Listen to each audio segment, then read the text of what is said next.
अरे हे काय चाललंय आपल्या देशामध्ये? जगामधील सर्वात जास्त तरुणाई असलेला देश म्हणजे हा भारत देश आणि या भारत देशामधील तरुणांना झुरळं आणि पॅरासाईट म्हणणं म्हणजे या तरुणाईचा अपमान केल्यासारखं नाही का मित्रांनो?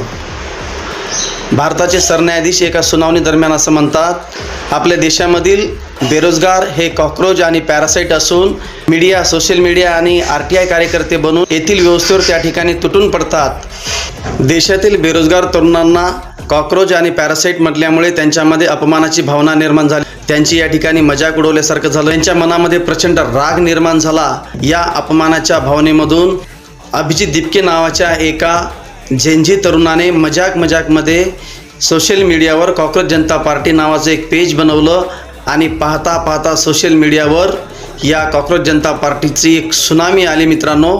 आणि अवघ्या 4 ते 5 दिवसांमध्ये या कॉकरोच जनता पार्टीला इंस्टाग्रामवर 12 मिलियनपेक्षा जास्त फॉलोअर्स त्या ठिकाणी प्राप्त झालेले आहेत। मित्रांनो, हे कसं शक्य झालं असेल? एवढ्या कमी वेळामध्ये या कॉकरोच जनता पार्टीचे फॉलोअर्स 11 मिलियनपेक्षा जास्त झालेले आपल्याला पाहावयास मिळतात। कुठल्याही राजकीय पार्टीचा याला सपोर्ट नाही किंवा कोट्यवधी रुपये खर्च करून कुठले फॉलोअर्स त्यांनी घेतलेले नाहीत।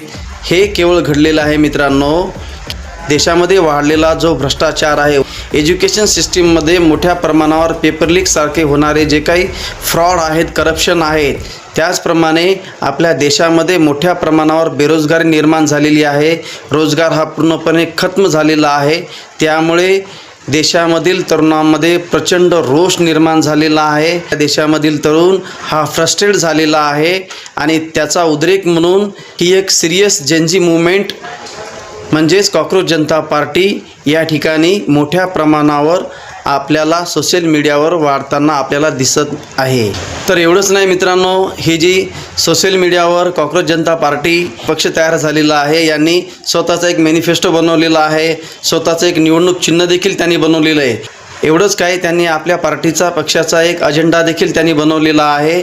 त्यामध्ये सर्वात पहिले असं आहे की रिटायर सरन्यायाधीशांना कुठल्याही प्रकारची राज्यसभेची खासदारकी बक्षीस दिले जाणार नाही। संसदेची सदस्य संख्या न वाढवता महिलांना 50% आरक्षण दिले जाईल। त्याचप्रमाणे मंत्रिमंडळामध्ये देखील महिलांना 50% जागा राखीव ठेवल्या जातील। अशा प्रकारचे त्यांच्या जाहीरनाम्यामध्ये त्यांनी काही असे मुद्दे नमूद केलेले आहेत। आणि सोशल मीडियावर मैं भी कॉकरोच नावाचे एक कॅम्पेन मोठ्या प्रमाणात चालवा। जय हिंद।